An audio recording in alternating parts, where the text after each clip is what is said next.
Hello and welcome to Getting Lost in a Story.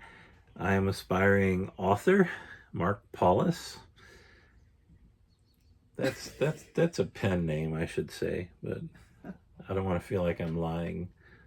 But novelists do that all the time. Not lie, but use pen names. So anyway, and this is my wife Nancy, and we are here to talk about the book we have just read over the last month from the author born in Indiana, James Alexander Thom, and we read his historical novel, Long Knife. Before I exude my praise on this book, let me just remind people, or maybe you're tuning in for the first time, that we are doing a road trip of sorts, not leaving our home, but a road trip around the United States, reading a book by an author from each state, and not just someone who lived there or is affiliated with that state, but someone who was born in that state. And for Indiana, this is our second stop on our road trip. We have just completed Long Knife by James Alexander Thom. And you want to talk about what you think about it? Are you going to talk about the author first or no? Yeah. Why don't I do that? I did love the book. It's a long book. Yeah. The Long Knife was long, many pages, and it was, the language was a lot, it took a lot of concentration to read it, so it wasn't a super easy, fast read, but I did love it. Yeah, so this is, if you know the different sizes of paperback books, this is mass market, which is the smallest size you can get. It's the kind you'll usually see if they carry novels in your grocery store or something. They're typically this smaller size. And this is 499 pages, and the print is kind of small. So these senior eyes of mine, And mine. we also downloaded it onto our Kindle and made good use of that. But yeah, we just finished it. I mean, today is the last day of our month of reading, and we just finished this book, and I was so moved by the ending of it. I was so emotional. Yes, he was sobbing, and I got somewhat tearful. Yeah, I sobbed for a good while. I was supposed to take over reading, and from Nancy, and I got through a paragraph, and she's like, "Do you want me to keep reading?" Because yeah, it really got me. I've talked before on here about one of the things that makes a novel really good to me is that I don't want it to end. And when it's over, it's like, oh, that's it. We don't get to spend time with these characters anymore. The story's over, and maybe you know that feeling too. But it did come to its natural conclusion. Yes, it was fine. I wasn't found wanting at the end of it. It's historical, and it was the guy's life. So.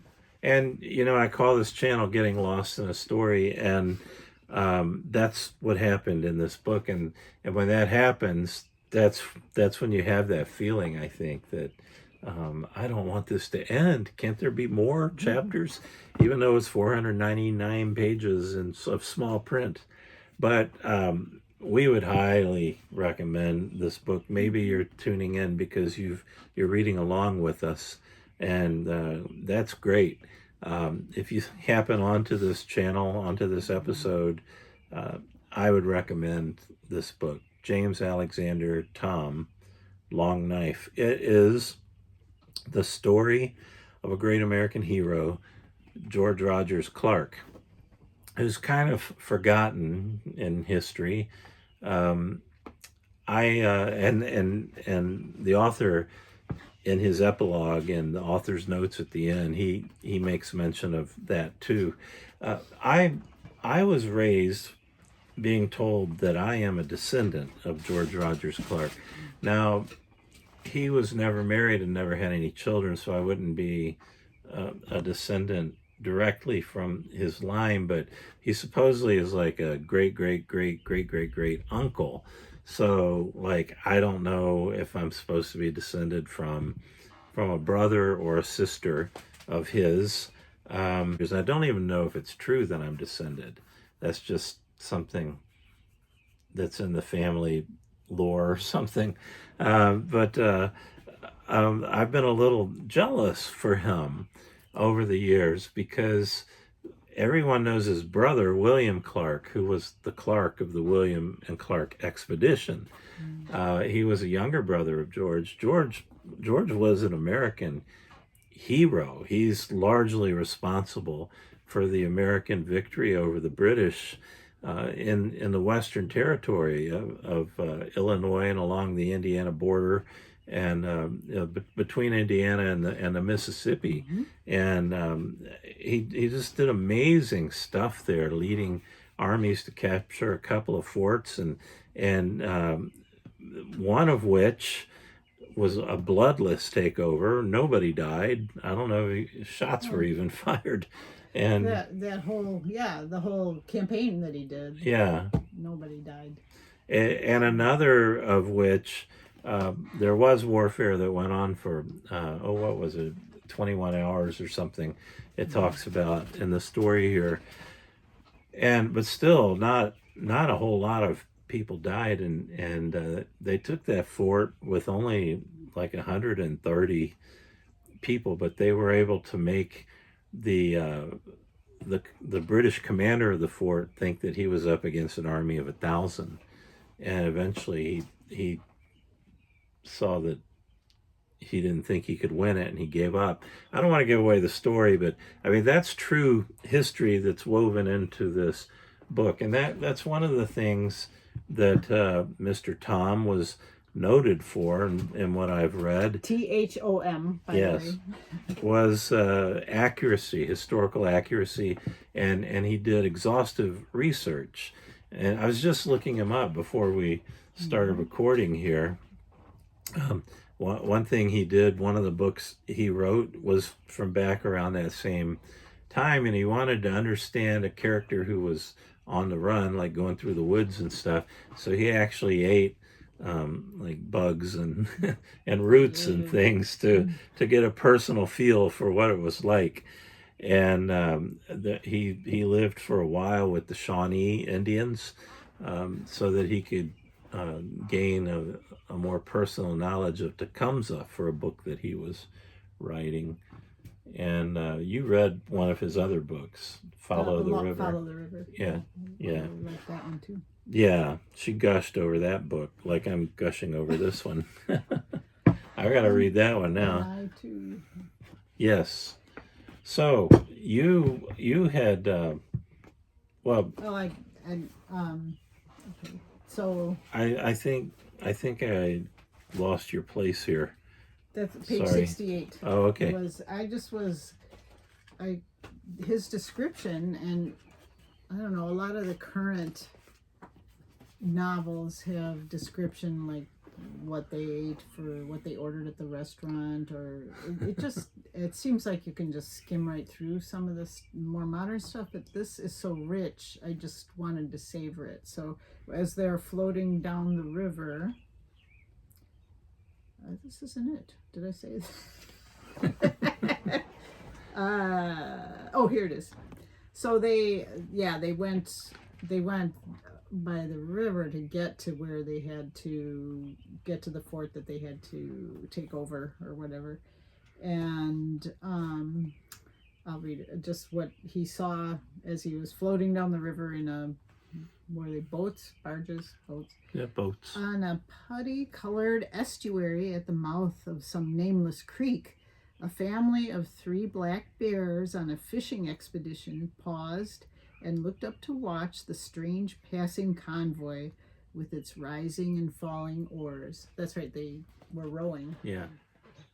It's just such rich writing. I mean, you could say as they boated down the river, a family of bears watched from the shore, or something like that. And yet there's just something very literary about the way he described that. And the book is just full of writing like that. It's such a pleasure to Yeah, it read. makes me feel like I'm there. Yeah, yeah.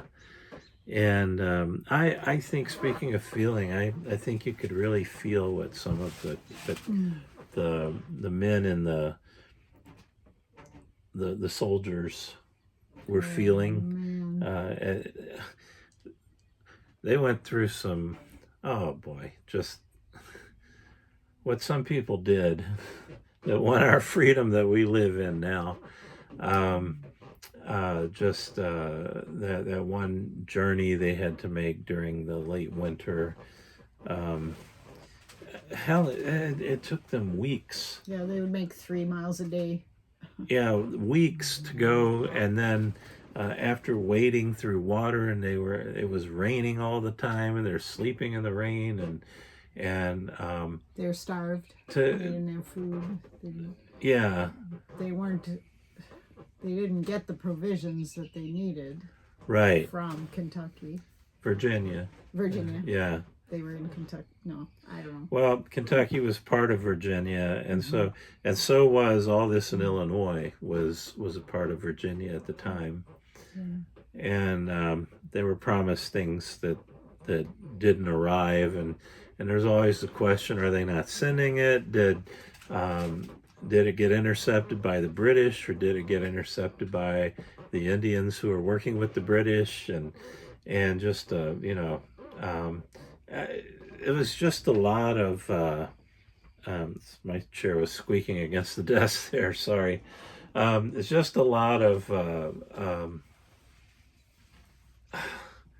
I don't know, struggle, and a heck of a lot of stick-to-itiveness from these people, and a journey that took them weeks, that when they made the same journey later, about 6 months later or something, and it's summer and all this, they say they made it in 3 days or something like that, because they could just ride over land to get there. The overflown rivers of the wintertime were just little brooks and things like that. So I boy, it's such a tale of struggle and determination, um, that I don't know, it just really moved me. Me too. Yeah. So there are a couple things that some people mind that they're coming to mind early on. Uh, George Rogers Clark. It opens when he's an elderly man, and and he has a guy that works for him that is referred to in the book as his Negro. And so some people, if you're going to read it, I know that's a term they would have used back then, probably, knowing James Alexander Thom. He didn't just throw something like that in.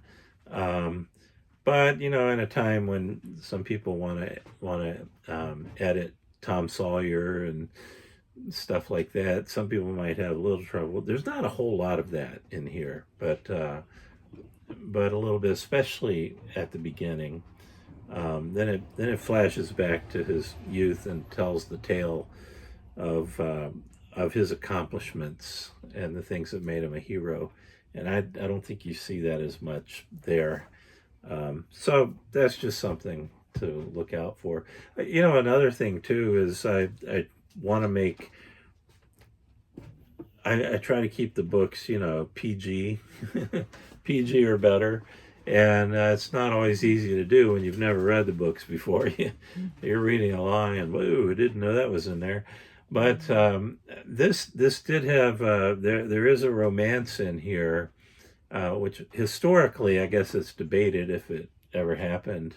At the time of the writing, at the back of the book, the author talks about that and says it's generally accepted by scholars that it did happen, but I found some more recent stuff online. This book was from 1979, so I found some stuff from the 2000s, scholarly paper and stuff, where they were arguing that the romance didn't happen. So whether it did or it didn't, it's a beautiful part of the story, and so I really like it. I'm glad that he put it in there. There, there is a, they very attracted to each other and wind up alone in the dark, and it's not graphic at all. We were kind of marveling at how he could explain these things that were happening in this scene, and you know what he's talking about, but it's like, there's nothing dirty or off color at all about how he's describing this. And maybe it's kind of the literary version of how the old movies back in the 40s, if two people started looking like they were going down that road, the camera would pan to the window and the drapes blowing in the breeze, and then they cut to another scene or something. But it's really beautifully written. The guy just had a handle on the language and how and on how to paint pictures with words. Yeah. So I don't know. I also would say there are some very bloody parts of it, and there is definitely suffering, which I'm sure they went through in that time. So. Yeah, I mean, there's warfare going on, and so it's described as such. And also that doesn't litter the book all over the place, but no. And there's a battle going on and some awful things happening. He doesn't sugarcoat it, just put it that way. Very, once again though, very well written. Well written. I thought it was exciting. I couldn't wait to get to the next thing that was going to happen. Yeah. There was much anticipation, I thought. Yeah, you feel like you're there. Yeah. And that getting lost in a story, and that for me is a criteria of the best novels. And so getting lost in a story, check. Yep, it's there. So anyway, I'm